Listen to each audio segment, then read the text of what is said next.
Dear Belvedere 21, for several months now, I have been waiting and waiting and waiting to hear from you. Waiting to hear your final decision about my exhibition that you offered me all by yourself, and I accepted with much gratitude. To wait is an active verb, one of my favorites as far as verbs and actions are concerned. It is one of the few verbs that I am good at, even if I say so myself. I may have learnt it from my father, who was exceptionally good at it.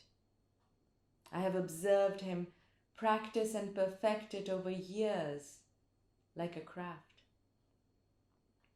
I suppose being a smoker helps do it with less effort, but I think it was his unwavering Allah tawakkal that was the essential ingredient. Mine is not as unwavering as his, but I try. Waiting, when paired with this essential ingredient, is not passive, anxious, or fearful. It is confident, expectant, and patient. This patience is not mere tolerance in the face of adversity or confusion. It is something more than patience. Just like the Urdu and the Arabic word for patience, sabr, means something more than patience. This waiting humbles you. It reminds you that you cannot control events and situations. It reminds you of your insignificance. But it also reminds you that you can choose how you will respond to these events and situations.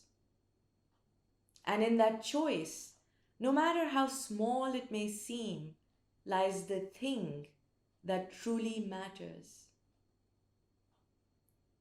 It reminds you that your job is not to succeed, but to try and to keep on trying, even at the risk of failing. This kind of waiting is transformative. It allows you to unfurnish your mind and heart from things that do not serve you. By you, I mean your inner self, your true self, your soul. Or if you don't believe in the existence of the soul, we can call it your essence. That inner voice that gets buried under layers and layers of noise and clutter. But sometimes, if we are lucky, we do catch a whisper or two, unless you have already choked it to death. This essential truth-whispering self, or whatever you want to call it, is mostly at odds with the self that is shaped and defined by the modern world. Its understanding of happiness, success, profit, and loss is not defined by the language of economics. It enjoys a kind of freedom that makes some people dislike it or even fear it. So they often label it as naive, foolish, and unworldly, even unambitious perhaps. This unworldly self is very critical of itself, more than it is critical of others. Perhaps it is this self that is trying to reach out to you through this letter. But as this self and I write, she, I, we continue to wonder what is the best way of saying what she, I, we want to say to you. What she, I, we actually want to say is really simple. But maybe it's the simplest things that are the hardest to explain.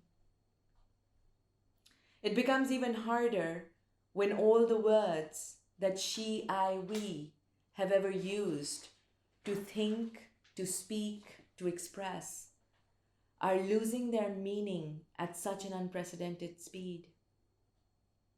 Just as the world is being dismantled at such an unprecedented speed. How do she, I, we string words into sentences and sentences into paragraphs when all language has been rendered speechless? How do she, I, we say it all in a way that we address you as fellow humans as opposed to directors and curators of art institutions? How do we speak to your hearts and not your minds? Not the heart that the Google Dictionary defines as a hollow muscular organ that pumps blood, but the second meaning it offers, that is, the central or the innermost part of something. How do we address that innermost part of you? And even if we were to fail at it, is it not worth trying? Allow me to try. Will it be any easier if I addressed you by your names? Allow me to try.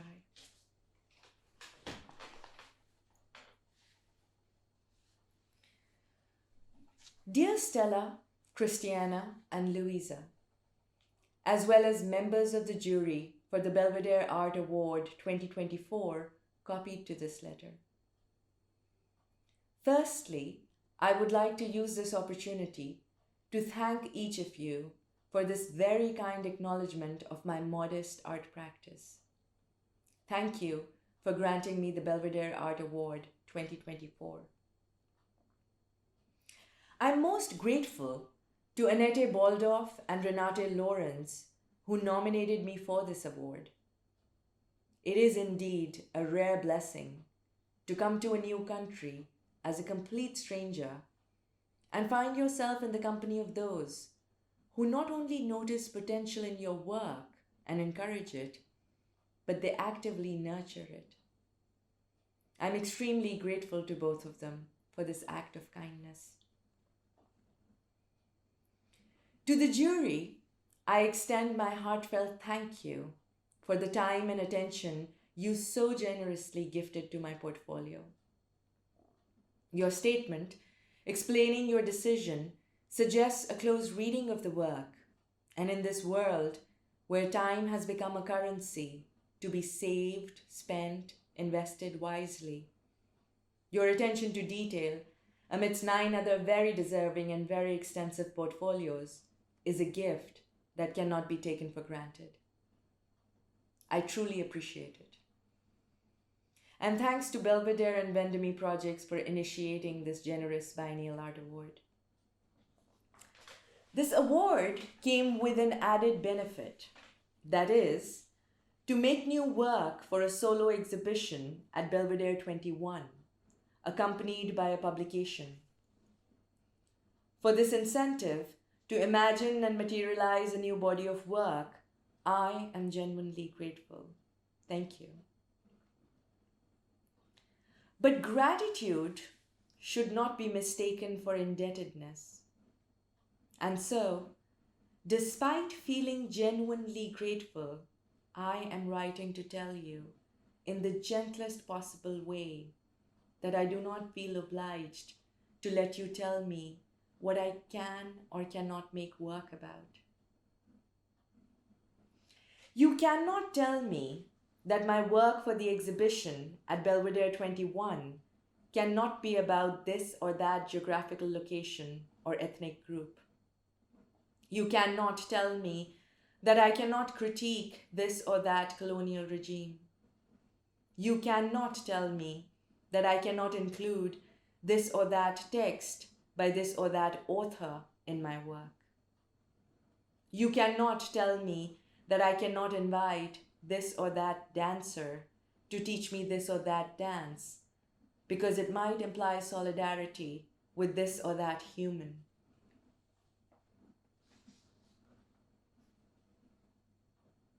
Here, I wrote paragraphs and paragraphs responding to the excuses you gave me for rejecting my exhibition proposal. Too polarizing, controversial, divisive, or how I'm such a killjoy because you're missing the joy you felt when you all unanimously chose me for this award. Or how I'm wandering too far from my portfolio, which is all about mending, care, community, and love. All the cute stuff.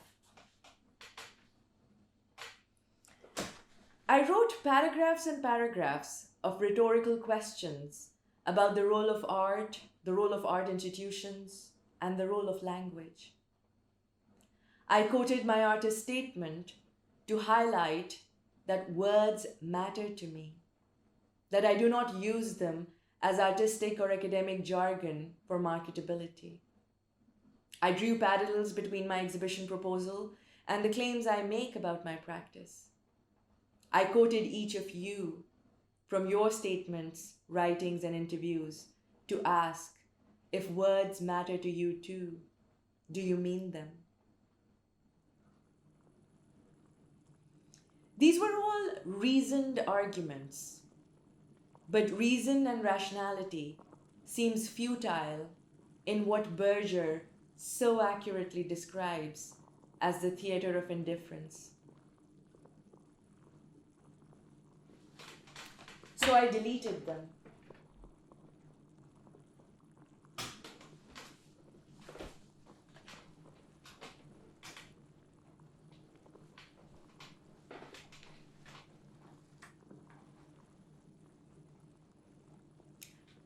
A friend suggested that I take out all the personal stuff from this letter. The issue here is not about you or them. It's much bigger than you and them, he said. I agree with him.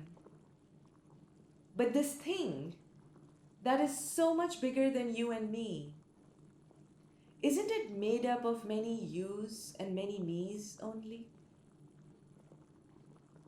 So then, how do I remove the you and me from this letter? How do I speak about it in an impersonal manner?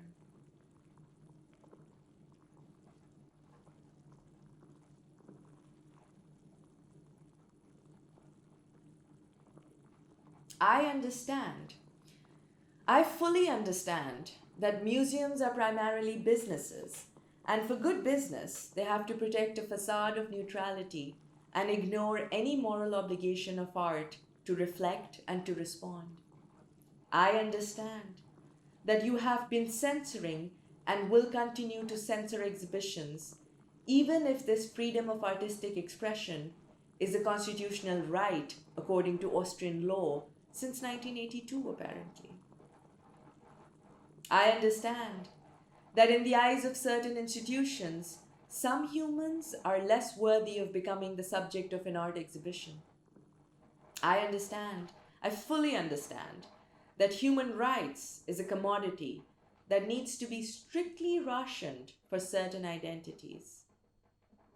I understand perfectly that decolonial practice is just a fashionable, hot-selling contemporary brand that some artists, academics, and institutions have to endorse to remain relevant.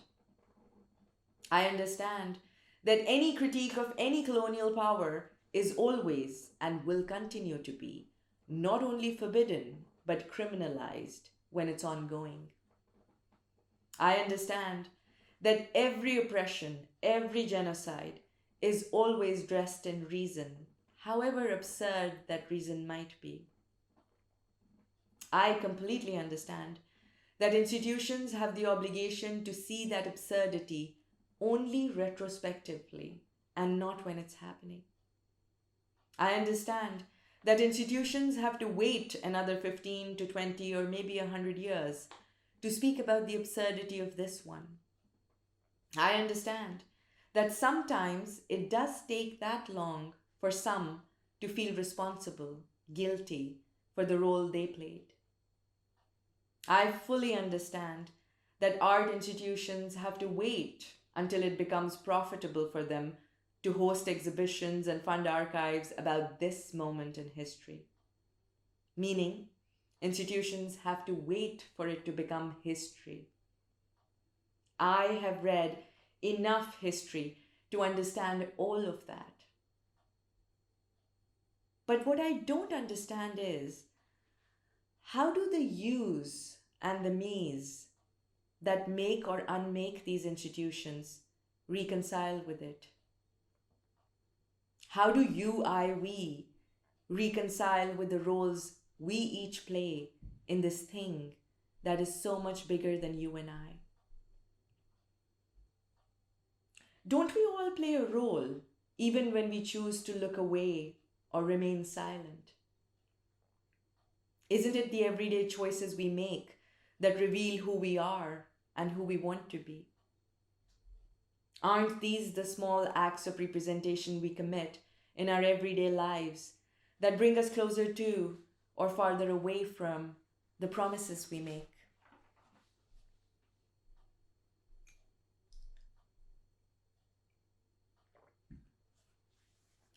My job is to try and keep the promises I make, and to keep on trying even at the risk of failing. Hence, I offered you edits to my initial exhibition proposal, because navigating censorship and finding creative ways to say something as opposed to nothing is part of the job. Those of us from what is these days called the Global South are familiar with this dance, even though we find ourselves a little bit confused when we have to dance that dance in the land of the free. But then, you finally made it very clear to me that any direct or indirect expression related to what's happening in Palestine in particular, or the Middle East in general, is not allowed. But I also recall you mentioning that you don't like the phrase not allowed. You prefer not possible. So let me rephrase it. But then, you finally made it very clear to me that any direct or indirect expression related to what's happening in Palestine in particular, or the Middle East in general, is not possible. And I should consider exhibiting some of my existing works, the ones about mending, care, community, and love, all the cute stuff.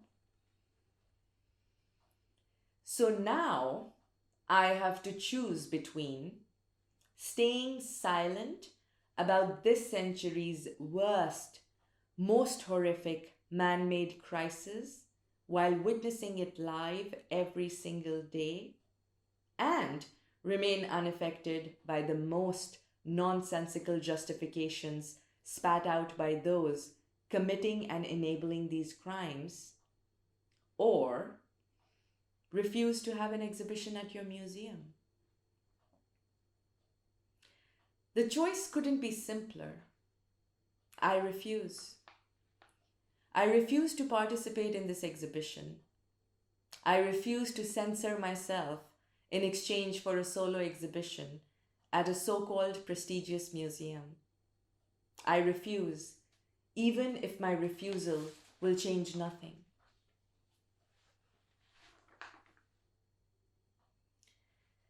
This letter, in which I have used the pronoun I countless times, is not a singular I. I'm writing this letter in the company of thousands of fellow humans who are refusing to accept, digest, and normalize this desecration of human life, even at the risk of failing. Who are refusing to turn their eyes and ears away from the horrors despite the unbearable pain. Who are refusing the comfort of ignorance. Who are recognizing that there is nothing scarier than losing your humanness. Who are committing small everyday acts of representation with greater care and responsibility. who are choosing hope over despair, who are starting to pay attention to that quiet inner voice, who are realizing, as Audre Lorde suggests, that only one thing is more frightening than speaking your truth, and that is not speaking.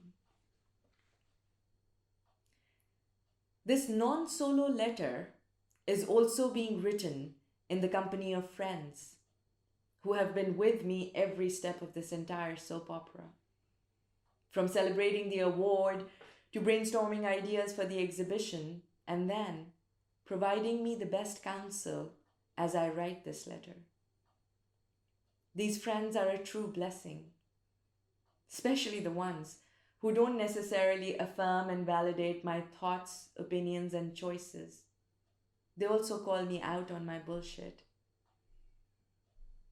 In a culture that has confused friendship with affirmation, likes, and approvals, this honest criticism is an act of care, which is becoming more and more rare, like truth and common sense, perhaps.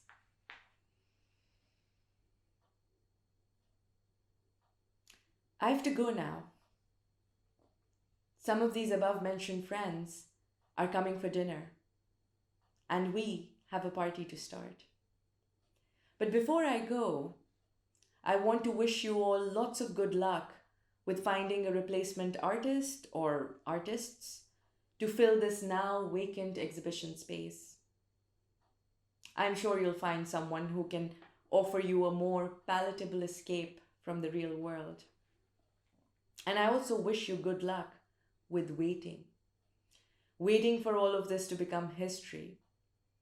Because as Omar Al-Akkad writes, and we all agree, one day when it's safe, when there is no personal downside to calling a thing what it is, when it's too late to hold anyone accountable, everyone will have always been against this.